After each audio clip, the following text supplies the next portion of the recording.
बाबू हमर भैंसी बेच के रखले रहलक पंचैया के गोडी। हम तो चुरा के ले अइली।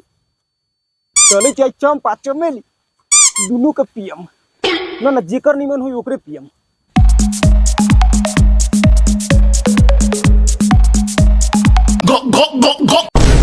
रे मुझ पिया ना आई तोरा एको गिलास न देबो तारी। अगर एको ग्राहक कोई सौतिनिया के दुकान पर चल गेलौ ना तो तोहारा चप्पल से मारबो।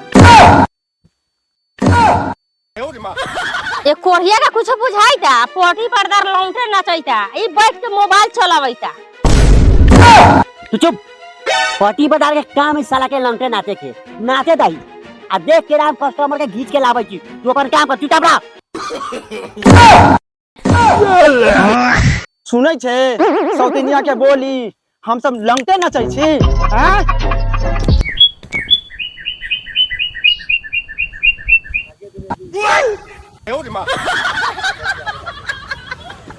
वाह क्या सीन है।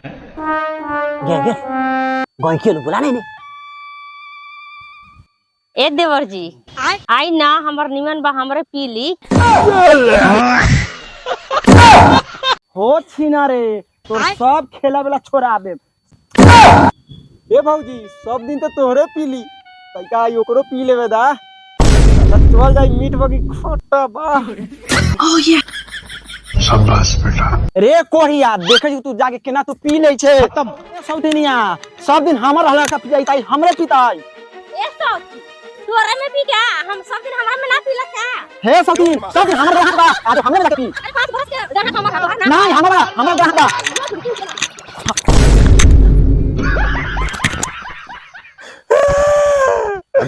अभी हम तारियो ना पी लिए।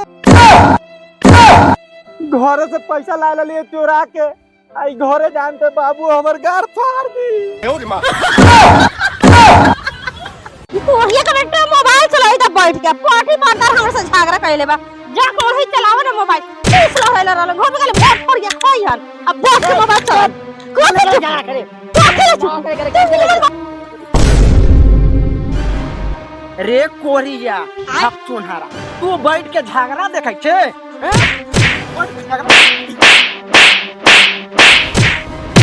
हट में क्या भौसरी मार के मुआ दे बता कौन वह कुछ ना भाई तोरो इज्जत ढेर बा। खत्म। बिना पिटाइले कहियो घर में सुतई तो ना होए। मजा आया।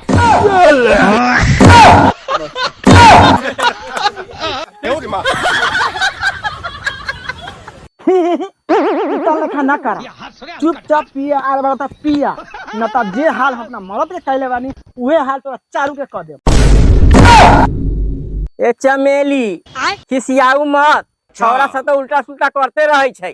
रे हई पहिला धार के तारी त 2-4 बोतल दिउ हमसे तनी पीऊ। रे साला तुहनी के जवन करे के बा तवन कर हम चल चन्ना भाई के पिए।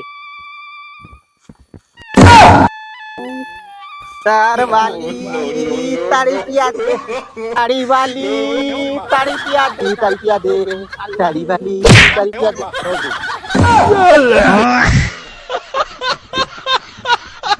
खत्म।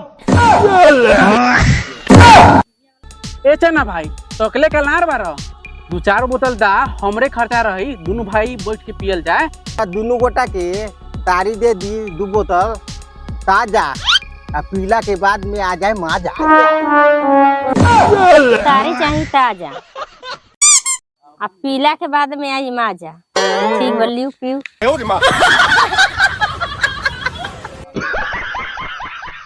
अबे साले तभी मेरे माफ करना गुस्से तारी तो बिकाइए गेले एक बोतल और है रुआ बेच के आ दुकान बढ़ा के हम जैतरी घरे खाना बनाए को। वाह क्या सीन है।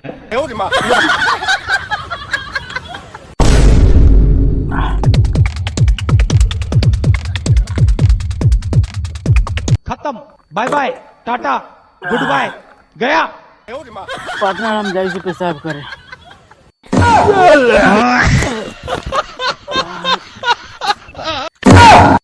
ये चमेली भौजी अरे सबके बांटा तारू हमरा के डांटा तारू। रे एक बोतल दा हमहू पी ली। कहना क्या चाहते हो। हाँ ना देवर जी रेवड़ा के हम कहाँ डांटा तानी ये शौक तो लेते बा कहूँगा वो ले लो।